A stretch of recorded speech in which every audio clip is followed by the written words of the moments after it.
It's Charlie's World. 안녕하세요. 찰리 브라운입니다. 네. 이제 첫 번째로 제가 이제 눈여겨보는 뉴스가 하나 있어서 이것도 이제 바로 올려드리려고 이제 했거든요. 그러니까 실은 이걸 어저께 저녁에 봤었는데 머릿속에 이제 계속 생각은 하고 있었어요. 이제 여기 제목 보시면 아시겠지만 금융정보 한 곳에서 관리가 가능해진다라고 나오고 통신료 납부, 대출카드, 결제 등 한 업체가 관리할 수 있도록 그리고 은행이나 카드사, 보험사 등에 퍼져 있는 개인의 금융 데이터를 한 곳에서 모아 관리하는 마이 데이터 산업이 새로 탄생한다라고 나왔는데요. 그러니까 지금 뭐 기업들이 많이 사용하고 있는 빅데이터나 아니면 그 클라우드 시스템 그런 쪽에 이제 이런 어떤 개인의 정보가 기입이 되고 국가가 그거에 대해서 관리를 하고 기업이 그거에 관해서 관리를 좀 더 쉽게 하는 방향 쪽으로 이제 흘러가는 정책을 펴려고 이제 정부에서는 이런 뉴스를 정책을 펴기 전에 미리 살짝 내보내고 있는 것 같아요. 이제 제가 개인적으로 보기에는. 근데 그냥 여기 나와 있는 거 보면 쉽게 생각해서 그냥 통신료 납부, 대출 카드, 뭐 결제 뭐 이렇다고 그냥 좀 약간 중요시하지 않은 어떤 그런 사안 같이 이렇게 딱 다뤄놨는데 되게 눈여겨서 좀 심도 있게 생각해야 할 부분이 그러니까 만약에 개인정보가 들어가고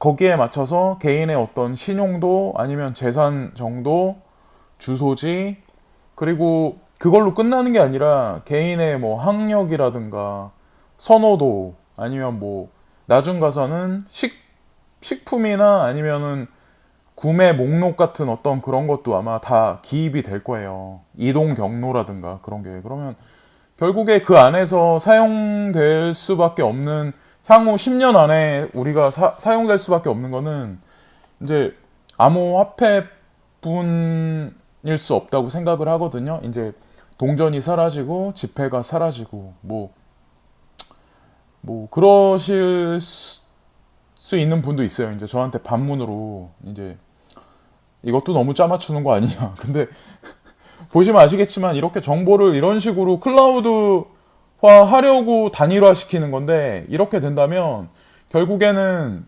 뭐 팔목에 이제 그 3D 프린팅해서 그 바코드화된 그런 걸로 이제 사람이 그 출입할 때 그걸로 확인하고 그리고 물건을 구매할 때 그리고 그 사람의 신분을 증명할 때 뭐 그렇게 되는 과정 중에 이제 그 계단을 올라가는 과정이라고 저는 이제 지금 상황을 보고 있거든요. 이런 뉴스 자체를. 그래서 일단 이 뉴스를 소개해 드렸습니다. It's Charlie's World. 네. 그리고 여기에 보시면 그냥 저는 이제 구글 같은 데서 아니면 유튜브 같은데 해외 그런 데서도 많이 자료를 찾았었는데 요즘은 사실 솔직히 잘 안 보게 되고 그냥 국내 뉴스부터 먼저 보게 되거든요. 그래서 이제 여러분들한테도 먼저 국내 뉴스 중에 눈에 띄는 거를 소개시켜 드린다기보다 제 성향은 이제 그래요. 막 그 1년에 지금 현재 벌어지는 일을 이제 뉴스를 바로바로 전해드리는 거는 솔직히 말씀드리면 이거 투자하시는 분들이 그냥 트위터나 페이스북이나 이런 거 하시면 더 빨리 보실 수 있거든요. 아니면 뭐 이런 내용. 근데 이런 어떤 자체의 뉴스와 뉴스를 보고 그 결과물이나 이런 거에 대해서 그 분석적으로 생각해서 결론을 도출하는 어떤 그럴 때는 다 의견이 제각각이잖아요. 근데 저는 그래도 제가 그래도 이쪽 부분에 있어서 이제 추론하고 하는 면에 있어서는 그래도 나쁘지 않다고 생각을 하는 편이거든요. 그래서 이제 저도 이제 그냥 뉴스를 소개하고 막 이렇게 하면은 너무 평범하고, 네. 그래서 이제 일단은 제 방식과 제 고집대로 이제 하고 있는 거거든요. 네. 그래서 예, 잡설은 이만하고 여기 보시면 그 데일리 한국하고 파이낸스 투데이라는 그 금융사에서 이런 식으로 이제 뉴스를 그냥 비트코인 딱 치면 표지에 이런 뉴스가 이렇게 쭉 뜨잖아요. 비트코인 캐시도 미더블 이제 하려고 하는 거를 알고는 있거든요. 그래서 그것도 이제 로저버하고 이제 소개를 하려고 그 일면에 딱 붙인 것 같고, 그리고 여기 지금 보시면 업비트 비트코인 일제히 가격 급등, 네티즌 서민 희망 고문, 네티즌 보물선이요 비트코인까지. 그래서 이런 뉴스 자체가 이거 보면은 그냥 아 비트코인이 오르겠구나 뭐 이런 어떤 환기시켜주는 어떤 그 매스컴의 어떤 그런 작용이라고 생각을 하거든요. 근데 저는 이런 뉴스를 보고 밑에 있는 디지털 커런시로 비트코인 가격 올해 하락세 중 최저점을 찍었다라는 얘기는 사람들이 이제 심리적으로 안도하게 만든 다음에 이제 구매 독촉을 하고 있는 것 같아요. 근데 이제 보통 저는 이제 그런 어떤 중심적으로 이런 가격을 올리는 그런 세력들이 주로 하는 방법이 본인들의 어떤 그 금융 자산이나 그런 힘을 이용해서 비트코인 가격만 움직이는 게 아니라 뭐 방송 매체라든가 각종 언론 매스미디어나 총체적으로 이용해서 그 어떤 대중의 흐름을 이제 이끈다고 생각을 하거든요. 근데 그게 비단 한국뿐만 아니라 전 세계에 걸쳐서 아마 이게 동시다발적으로 이루어진다고 저는 이제 생각을 해요. 뭐 너무 음모론적인 생각일 수도 있는데 뭐 제가 느끼기에는 제가 보기에는 그래요. 근데 뭐 일단 이렇게 환기를 시켜주고는 있지만 현재로서는 이제 한국 같은 경우 아니면 전 세계적으로도 몇몇 곳 빼고는 이제 그 우리가 사용하는 화폐로 살 수 있는 그런 거래소는 없거든요. 자기 현금을 입금해서. 그래서 일단은 한국 같은 경우도 제가 아침에 확인했는데 역프리미엄이더라고요. 네, 역프리미엄. 그러니까 작년에 40%까지 프리미엄이 붙어가지고 가격이 이제 엄청나게 예를 들어서 비트코인이 1,000만 원이면 1,400만 원까지 오르고 그랬는데 지금은 이제 다른 나라보다 오히려 싸요. 뭐 마이너스 몇십 프로 이런 건 아니지만 그러니까 되게 의미심장한 거죠, 사실은. 예, 지금 이런 상황들이. 어쨌건 지금 현재 매스컴을 동원해서 세력들이 이런 식으로 이제 그리고 다음 뉴스는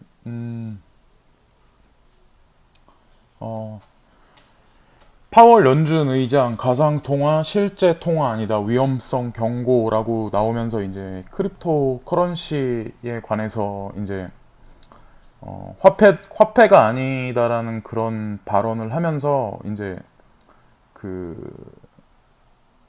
엄청 부정적으로 이런 뉴스를 내보냈어요. 그래서 이제 가격 조정이 그래서 들어간 건지 아니면 뭐 다른 이유 그러니까 뭐 기술적인 조정인지 급등에 의한 기술적인 조정인지 이제 뭐 그건 알 수 없지만 근데 어쨌든 중요한 건 이 정도 조정이야 뭐 예. 애들 장난이죠. 이 바닥에서. 예. 근데 이 뉴스를 제가 이제 그 해서 이제 말씀드리고 싶은 게 뭐냐면 그 결국에는 파월 연준 의장 정도 되는 그런 포지션에 있는 사람 정도면 FOMC에서 의도하는 어떤 앞으로의 어떤 청사진 로드맵을 아마 어느 정도는 아마 알고 있을 거예요. 가상 통화에 관한 어떤 그런 것도. 근데 알면서도 뭐 예전에 골드만삭스도 그랬고 JP 모건 이런 데도 그랬고 마윈도 마찬가지고 마윈도 알고 보면 그 안트쉐어라고 하는 그 지금은 이제 네오죠. 네오코인인데 거기하고 직접적인 관련이 있는 사람이에요. 근데 매스컴상에 나왔을 때는 이제 뭐 비트코인을 믿지 않고 투자는 상당히 위험하다 이런 발언을 했었죠. 예. 알리바바에서 번 돈의 상당 부분이 파이낸셜이라는 그런 금융 그룹으로 들어갔고 거기에 투자가 돼 있는 상태이고, 그리고 그렇게 투자함으로써 그 네오코인하고 중국 정부의 또 관계가 있잖아요. 긴밀한 관계가 있잖아요. 그러니까 지금이야 뭐 가격이 엄청나게 이렇게 볼륨이 확장하진 않지만, 근데 제가 드리고 싶은 말씀이 이제 그런 거죠. 뭐 마윈도 제가 말씀드렸다시피 그랬고, 골드만삭스에서도 마찬가지로 그 폴로니엑스라는 거래소의 지분을 이제 그 서클이라는 자회사를 통해서 우회적으로 폴로니엑스 지분을 인수했는데, 그때도 마찬가지예요. 그때도 이제 그랬거든요. 그 인수하기 전에 한 몇 달 전에는 비트코인에 관해서 되게 안 좋게 그렇게 또 평을 했고 사기다라고 그런 식으로 얘기를 했었어요. 근데 지금 보면 파월 연중 의장이라는 이 분이 이렇게 말씀하셨지만, 뭐 저는 뉴스를 전부 다 믿지 않아요. 예. 뭐 IBM의 최대 주주인 그 워렌 버펫 그분 그 할아버지께서도 이거를 믿지 않는다 막 이렇게 말씀하셨지만, 알고 보면 직간접적으로 그때 제가 손정희 편에서 말씀드렸듯이 그 알리바바와 그 손정희의 소프트뱅크 하고 직간접적으로 이렇게 라인이 엄청 굵게 이렇게 형성돼 있거든요. 알고 보면. 근데 그 전에 제가 이제 두 번째 편인가 세 번째 편에 그 손정희 편에 그 동영상을 올렸는데, 그거를 이제 가만히 보시면 아마 그 내용도 나와 있을 거예요. 예, 그거를 한번 보시기를 추천드리고요. 이런 뉴스에 겁먹으셔가지고 그냥 헐값에 던지시지 마시고, 그러니까 저가에 들어가신 분들은 제가 어저께 동영상에도 말씀드렸다시피 깊은 조정이 올 수도 있지만, 저는 깊은 조정은 아마 안 올 거라고 생각을 하고 있고요. 왜냐면 그 매수세가 확 살아나지도 않은 상태고, 그 방향성이 지금 정해질 정도의 뭔가 그러니까 임팩트 있는 뉴스가, 국제 이슈거리가 지금 나와 있는 상태가 아니거든요. 그래서 뭐 어저께 제가 그런 말씀을 드린 거 같은 경우는 이제 6개월 동안에, 그러니까 6, 7개월 동안에 기나긴 그 저점을 찍으면서 긴 횡보가 있었기 때문에, 뭐 이 세력이라는 사람들은 결국엔 이제 그 사람들 개개인의 그 팔목에다가 RFID 그 칩 대신 그 3D 프린팅을 인식한 다음에 그 바코드를 통해서 이제 이 인류의 어떤 그 시스템 자체를, 통제 시스템 자체를 아마 구현할 것 같아요. 그게 뭐 단 뭐 5년 안에 10년 안에는 아니겠지만, 근데 뭐 그렇게 따지면은 이게 사라지진 않겠죠. 그러니까 뭐 이런 뉴스에 흔들리지 마시고, 네. 뭐 개인적으로 저는 뭐 9월, 10월 달까지는 큰 조정이 없게 그냥 슬금슬금 올라가지 않을까라는 생각을 해요. 근데 위험할 때는, 우리가 이제 정확히 매도해야 할 때는 프리미엄이 이제 뭐 상당히 많이 붙었을 때죠. 이제 뭐 20%, 30% 이때는 이제 현금화 하시고 나오는 게 맞는 거죠. 예, 세력든 이미 나왔을 거고. 네. 그리고 이제 중요한 거는 이런 식의 이제 중요한 거는, 이게 지금 보시면 제가 이제 키워드를 업비트 신규 계좌라고 쳤는데,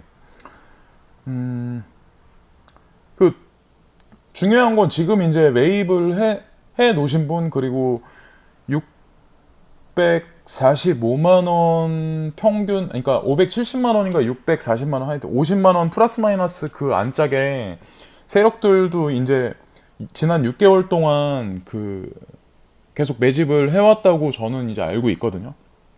그래서 뭐 저가에 들어오신 분들이야 뭐 이제 많이 오르면 그때 파시면 되고, 이제 많이 오르는데 이제 기여를 하려면 이제 그 신규 거래 재개를 해야 되잖아요. 그래서 이제 이 뉴스를 찾아봤는데 여기 보시면 제일 위에 업비트 신규 거래 재개 기업은행에 달렸다. 신한은행 루머는이라고 써 있는데 뭐 뉴스 같지가 않네요. 근데 보면 어떻게 기업은행에 달렸다고 이렇게 딱 나오는지. 그러니까 정부에 달린 거죠. 이번에 G20 이후에 가이드라인이 어떻게 해서 어떻게 나올지는 모르겠지만 저는 지금 볼륨이 커가고 있는 상태에서 찬물을 확 끼얹지는 않을 것 같거든요. 이거 네. 제가 또 한 번 다시 강조해서 말씀드리지만 7개월간 그러니까 냉동 인간 상태로 이제 죽어있던 비트기 때문에 지금 잠에서 깨가지고 이제 몸을 풀고 있는 상태고 지금 준비 운동 관절 꺾기 그러니까 관절을 풀고 있고 몸을 슬슬 풀고 있는 상태인데 여기서 해머로 한 대 맞으면 이 산업 자체가 세력이 의도하는 대로 가진 않을 거 아니에요. 근데 어쨌든 걔네들도 이득을 내서 빠져나오려면 이제 뭐 결국에는 시간이 문제지 살려야 한다고 생각을 하거든요. 그 전례가 바로 이제 며칠 상간에 이렇게 이 정도면은 상당히 많이 올랐다고 생각해요. 저는 이제 그렇게 생각하거든요. 그래서 훈풍이 본격적으로 불고 하면 다시 한번 말씀드리지만 큰 조정 없이 신규 계좌가 열려서 신규 투자자가 거세게 들어올 때쯤이면 아마 가격이 지금 가격보다는 훨씬 상향에 가 있지 않을까라는 생각을 해요. 예. 그러니까 가격은 살살살살 올려놓으면서 프리미엄은 안 붙고 그렇다는 얘기는 결국 이거를 누가 올린다는 얘기예요. 개인이 이걸 어떻게 올려요. 전 세계에서. 그 작은 규모의 자본으로. 결국엔 세력이 지금 이런 식으로 살금살금 올리면서 그러면서 전 세계 동시다발적으로 신규 계좌도 열리면서 긍정적인 가이드라인도 풀리면서 한동안 또 유지시키다가 이제 뭐 지들이 나올 때쯤 되면 더 좋은 뉴스를 뿌리겠죠. 예. 그때를 대비해서 지금은 그냥 조금 떨어져도 저는 상관 잘 안 하거든요. 원래 성격이. 어쨌든 뭐 저는 긍정적으로 흘러갈 거라고 생각을 해요. 근데 이런 뉴스 같은 거는 세세히 사실 저는 처음에 투자할 때는 세세히 봤는데 지금은 이제 잘 안 보거든요. 그냥 무슨 뉴스 어떤 헤드라인하고 해외 뉴스 나온 거 그런 거 위주로만 살짝살짝만 보고 유튜버 하시는 분들 그런 분들 하시는 뉴스 다 이제 하도 많으니까 다 비슷비슷하거든요. 요즘에는 뭐 G20니까. 근데 G20가 어떻게 흘러갈 거다라고 얘기해주고 뭐 떨어질 거다라고 떨어질 수도 있다 오를 수도 있다고 얘기하는 사람은 많은데 오른다고 얘기하는 사람들은 저밖에 없더라고요. 제가 바보라서 그런가? 어쨌건 뭐 좋은 결과 있을 거라고 생각을 하고 있고요. 네. 구독 좋아요를 제 방송이 그렇게 뭐 다른 분들만큼 이렇게 퀄리티가 있고 막 이러진 않지만 제가 이제 지금 막 망설이는 게 이거 방송을 솔직히 말씀드리면 이제 그 편집 기술도 그렇고 그 프리미어 리그나 아니면은 애프터 이펙트 이런 거 쓰거나 아니면은 이게 하다 보니까 카메라도 사고 컴퓨터도 막 이렇게 막 그래야 되더라고요. 근데 제가 아직 그럴 단계는 아닌 것 같고 그래서 이제 그냥 일단은 그냥 간단하게만 일단 하고 있어요. 그래서 구독 좋아요를 눌러주시면 더 힘을 보태서 저만의 색깔로 한번 해보려고 생각을 하고 있거든요. 그러니까 이제 구독 좋아요로 힘을 좀 보태주시고요. 무더운 여름 오늘은 시원한 물냉면과 함께 It's Charlie's World.